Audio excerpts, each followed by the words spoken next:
Hey guys, welcome back to the Music Hole. My name is Cole, and today we're going to travel back to one of my favorite years in music, 2005, to talk about Picaresque by the Decemberists, which, in my opinion, is their best album.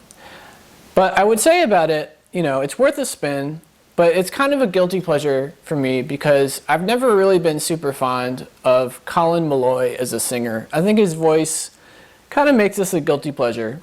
But regardless, I am excited to talk about it with you guys and share my thoughts. So let's dive in with track 1, which is called the Infanta.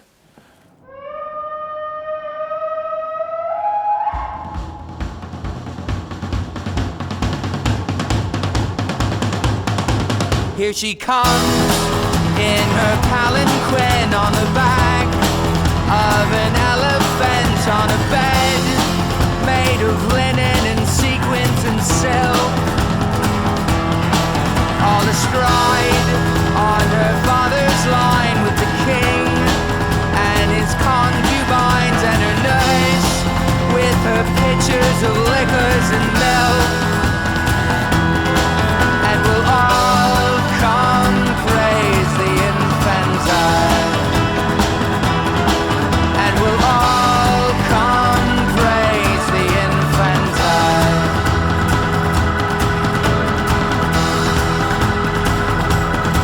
Among 50 pachyderm each canopied and passengered sit the Duke and the Duchess's luscious young girls, within sight of the Baroness, seething spite for this lithe largesse. By her side sits the Baron, her Baroness barbs her, and we'll all come praise the Infanta, and we'll all come praise the Infanta. Yeah, this band just loves talking about 17th century life and things like that. And here we are, he's examining just how ridiculously luxurious this parade of nobles is with their elephants and their amazing carriages and all the hundreds of people, alongside them as they march on. But anyway, it's kind of ridiculous if you think about it. The whole royal family thing where basically maybe 1,000 years ago when the very first king was crowned, it made sense because maybe he helped win a big war and unite the country and he actually did something of value. But 1,000 years later, his descendants are still kings and queens, except they don't actually do anything. They didn't do anything to deserve it other than being born to the right family, right? To me, that's just a ridiculous thing. If you're going to be a leader of a country, you got to deserve it, right? You got to have people vote for you, or at the very least, prove yourself to be somebody who deserves the spot. So, I imagine the Decemberists are basically acknowledging the fact that this is just so over the top and ridiculous, this parade of people. But anyway, that's the Infanta. Let's move along to track 2, which is called We Both Go Down Together. Here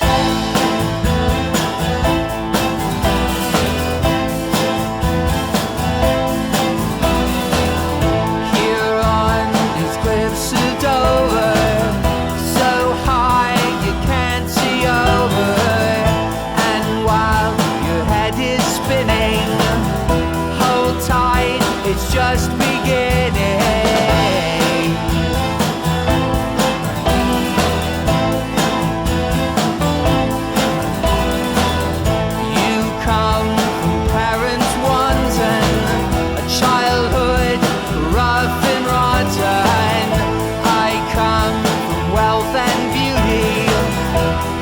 Touched by work or duty, my love, my love.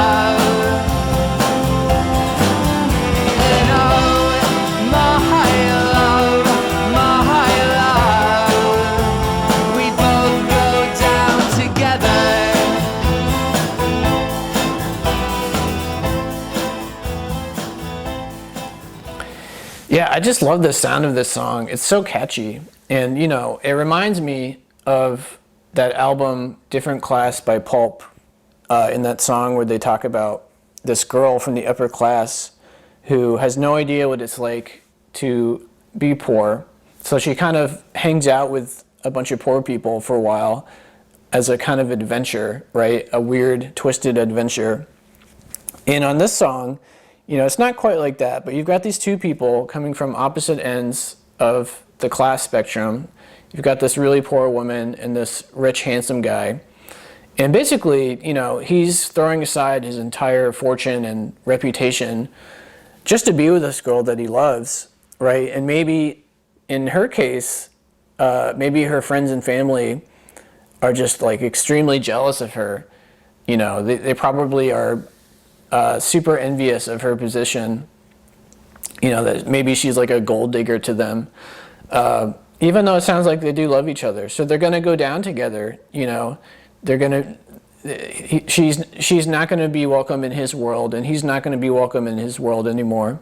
So they're just going to live out their lives together with this love, which hopefully will be enough. You know, hopefully they don't realize the error of their ways, so to speak.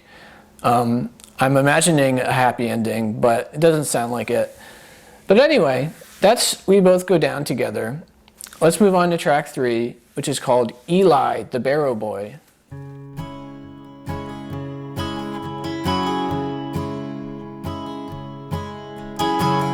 Eli, the Barrow Boy of the old town, sells coal and marigolds, and he cries out all down the day.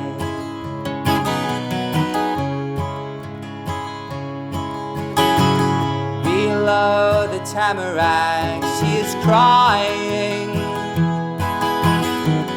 corn cobs and candle wax for the buying all down the day.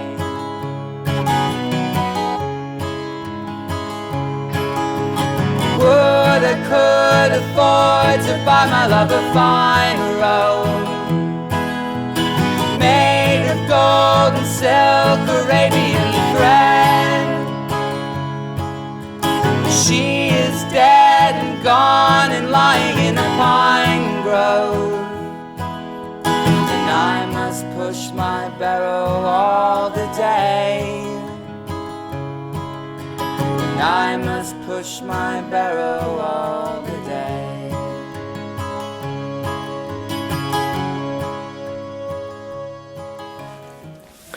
Yeah, my goodness, this is a sad tale, right? You've got the poor barrow boy who's just eking out a living while his beloved apparently died of some disease, I would imagine. So not only was he not really able to provide for her and to give her luxuries like this amazing silk robe, but basically, you know, he doesn't get to see her a lot because he's got to work all day to make a living.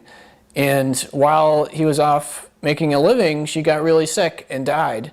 So the one thing in his life that probably keeps him from just committing suicide was this woman, the love of his life, who's no longer. So now he's in this real existential crisis moment where, like, well, that was the only thing keeping me going. So what the heck do I do now? You know, my life really, really sucks. I've got nothing going for me. I can't, there's no career opportunities here in the 1700s, right? You're just stuck doing this for the rest of your life. Born a peasant, always a peasant. So this poor guy, he's just secretly crying all the time because he misses his poor beloved. I mean, who wouldn't, you know? But anyway, that's Eli the Barrow Boy. Very sad tale. Let's move on to track 4, which is a very exciting song. It's called The Sporting Life. And father had had such hopes for a son who would take the ropes and fulfill all his old athletic aspirations. But apparently now there's some complications. But while I am lying here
I just love this song. It's probably the best Decemberist song, in my opinion. It's very exciting, very catchy. And, you know, I like what he's talking about here because I can relate to it, right? You've got this guy who comes from the upper class and he has this pressure to live up to his father's expectations, right? I mean, in this song specifically, the expectations are being as great at sports as his father. But you can extrapolate from that other scenarios, like in my own life, where basically I come from a long line of successful businessmen who are great at being social and networking and things like that. You know, they knew a million jokes. They knew all these songs that they could sing very well. They knew how to play all these card games. Like, they had the whole thing covered in terms of, they knew people's names and their wives' names and their kids' names. So they just got the whole thing down pat, right? So then you come to me, and I have none of those skills, right? I suck at networking. I can't remember anything. So if you tell me your wife's name and your kids' names, I don't remember that stuff. Even if I like you, right? It has nothing to do with you. So in other words, in my own life, I had some high expectations to live up to, which unfortunately, the things that interest me in life are not along those lines. So in a way, it was a disappointment. So I can relate to this guy on this song. But anyway, so that's The Sporting Life, probably the best song in the album. Let's move along to track 7, which is called 16 Military Wives.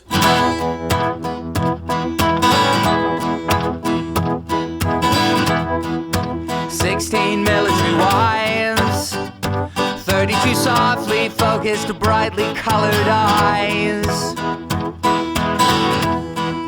staring at the natural tan, 32 gently clenching wrinkled little hands, 17 company men, out of which only 12 will make it back again. Sergeant sends a letter to 5 military wives, his tears drip down from 10 little eyes. Cheer them on to their rivals, 'cause America can, and America can say no, and America does if America says it's so. It's so. And the anchor person on TV goes la da da da da. You know, I'm going to say I have a lot of respect for military wives because basically they know the deal going in that their husband might not make it out alive, right? Maybe they'll give you a son or something or a daughter. But if they go off the war, you know, this was back during the Iraq war in the mid-2000s. So they know the deal that their husband's going to go off to war and they might die. And I respect them because not only do they have to live with that stress every day of being alone for years, but then also wondering whether their husband is going to die in some horrific way, like, you know, I don't know, being burned alive from some, flamethrower or blown up by a grenade, whatever it is, right? So not only is that going on, but they're pretty much the reason why these soldiers are able to carry on and be motivated to win these wars, right? Because they carry pictures of their wives in their back pocket and they show it to all their war buddies, and you know, they're proud of their wives, and their determination to see them again is pretty much what gets them through this awful experience, right? So you've got the wife stressed out at home all alone, and then you've got the soldier doing his duty and staying motivated because he knows he's got something to return home to, you know, hopefully. So I respect military wives. It's a very tough spot to be in emotionally and psychologically. But anyway, so let's move along and talk about, let me just make sure what it was. Let's talk about track number 8, which is called The Engine Driver.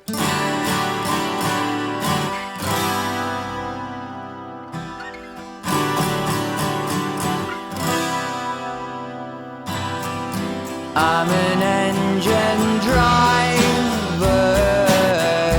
on a long run, on a long run. Would I work beside her? She's a long one, such a long one. And if you don't love me, let me go.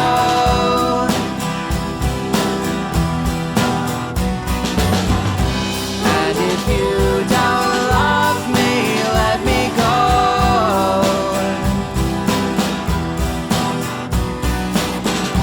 I'm a county lineman on the high line, on the high line.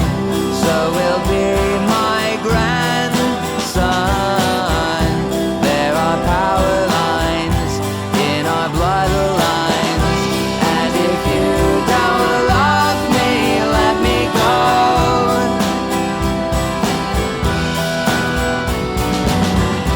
And if you don't love me, let me go.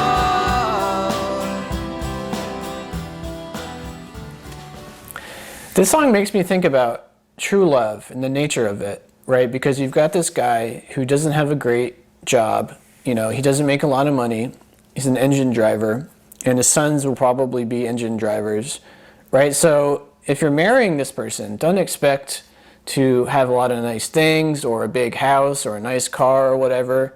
You're going to live a very simple life with this man who probably will love you very sincerely, right? But I think about all of these women in the world who are very beautiful and very smart, and you know, some of them fall in love with people like this guy, and they could very easily probably end up with someone with a great job because of their looks and intelligence, right? But if they're falling in love with this engine driver, I mean, that's got to be true love, in my opinion. And this poor guy, you know, he's probably thinking all of these things. He's like, why is this woman with me? You know, I don't have too much to offer other than my personality and my likes and dislikes and things like that. So like, he's not convinced that this person actually loves him, because in his mind, like, why the heck would anybody date me? You know, especially someone that beautiful. So he's just like, if you don't love me, let me go. Just don't put me through this awful heartbreak situation where you're going to be with me for a while and then break up, because he just thinks it's inevitable that she'll leave him. So this poor guy, he lives a very simple life, a very honest, decent living, and he just wants someone who actually wants to be with him. But anyway, so that's The Engine Driver. Let's move on to track 9, which is a personal favorite of mine. It's called On the Bus Mall.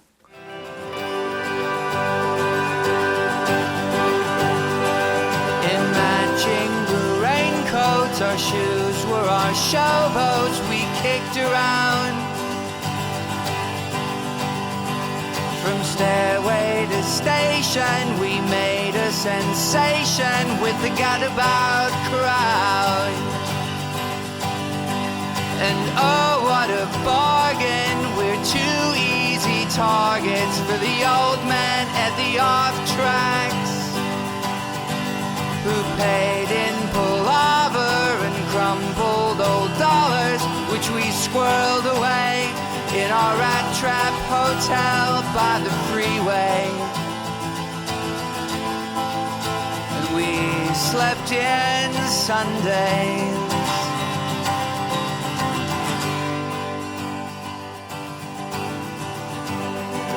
Your parents were anxious, your cool was contagious at the old school.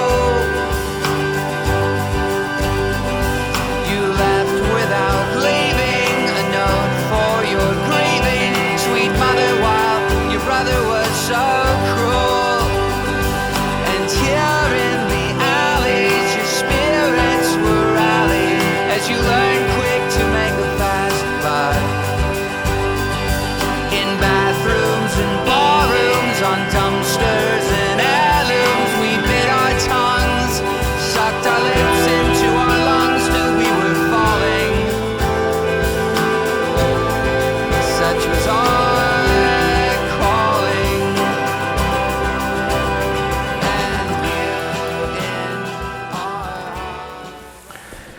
I've always thought of this as a very lovely, very heartwarming song about a friendship between, two male prostitutes. And, it sounds like they both left their hometown because they had a rough family life, right? So they went to this new place, which I think is Portland, and now they're making a living, whoring themselves out on the corner, which for most people, they would probably look at these two and feel a lot of pity for them, right? They must think like, oh my gosh, these poor people and their horrible lives, like how did they carry on? But we're getting a closer glimpse into the lives of these two friends who, even though they are, hookers, they have this amazing friendship where they get to have a lot of fun around town doing all sorts of silly stuff. And so, outsiders might pity them, but in their minds, they're having a good time. They're happy to be away from their unloving families, and they're happy to have found this friendship. So I think it's a heartwarming song. I really like it. And I love the sound of this song, too. It's really memorable. But anyway, the last track I want to talk about is from track 10, which is called The Mariner's Revenge Song.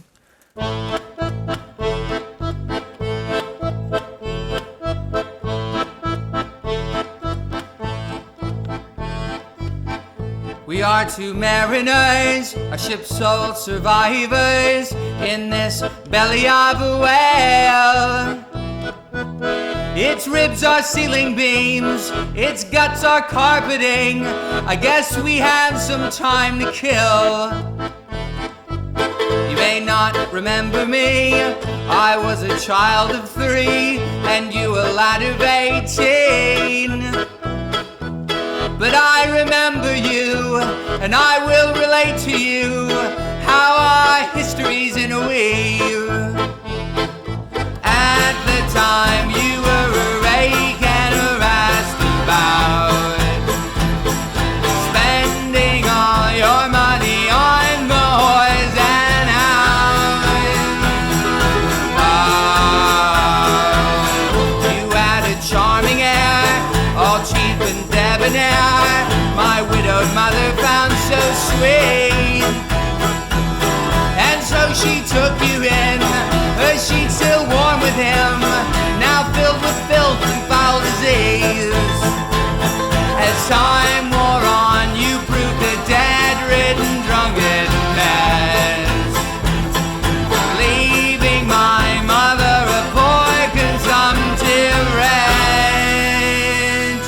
Oh, and then you disappeared, your gambling arrears. Yeah, I mean, this is just a really cool, really interesting 8.5 minute long tale of revenge, right? This poor guy, he was 3 years old, and this guy came into his life who ruined his mom's life. He took all of the money, and she ended up dead because of all of this. And basically, this guy spent his entire life looking for this man to exact his revenge, right? Probably to murder him, or at the very least put him into prison. So they finally meet through a simple twist of fate. They both get shipwrecked, and they find themselves in the belly of a whale.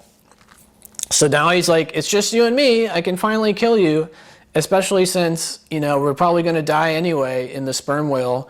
So now I can be the instrument of your death and not this whale.